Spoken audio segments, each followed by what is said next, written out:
క్రీస్తునందున్న ప్రియులకు ప్రేమతో వందనాలు తెలియజేస్తున్నాను. ఈరోజు దేవుడు మనకు చేస్తున్న వాగ్దానం ఏమిటనగా సామెతల గ్రంథం 28వ అధ్యాయం 18వ వచనం. యథార్థముగా ప్రవర్తించువాడు రక్షింపబడును. ఆమేన్.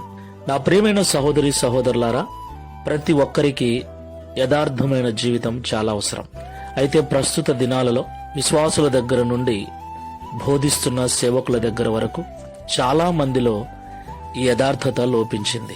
ప్రతి చిన్నదానికి అబద్ధమాడటం, మోసపూరితమైన జీవితాలు జీవిస్తూ యథార్థత లేనటువంటి నటనా జీవితాన్ని, యథార్థత లేనటువంటి మోసపూరితమైన జీవితాన్ని జీవిస్తూ ఉన్నారు.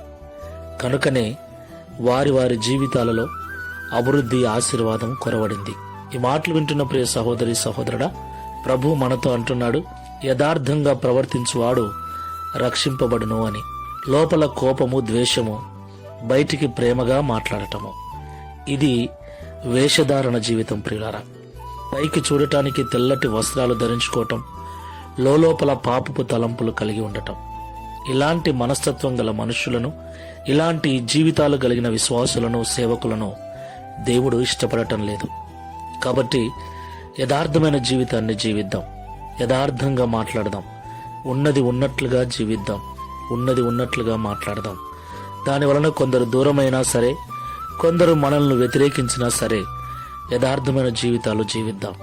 ఎందుకంటే తన దృష్టికి ఎవరైతే యథార్థంగా నడుచుకొనుచున్నారో వారిని బలపరచుటకు యెహోవా కనుదృష్టి లోకమందంతటా సంచారము చేయుచున్నదని లేఖనం సెలవిస్తుంది. కనుక అబద్ధపు జీవితాన్ని, వేషధారణ జీవితాన్ని వదిలేసి యథార్థమైన జీవితంతో జీవిద్దాం. Download ShareChat.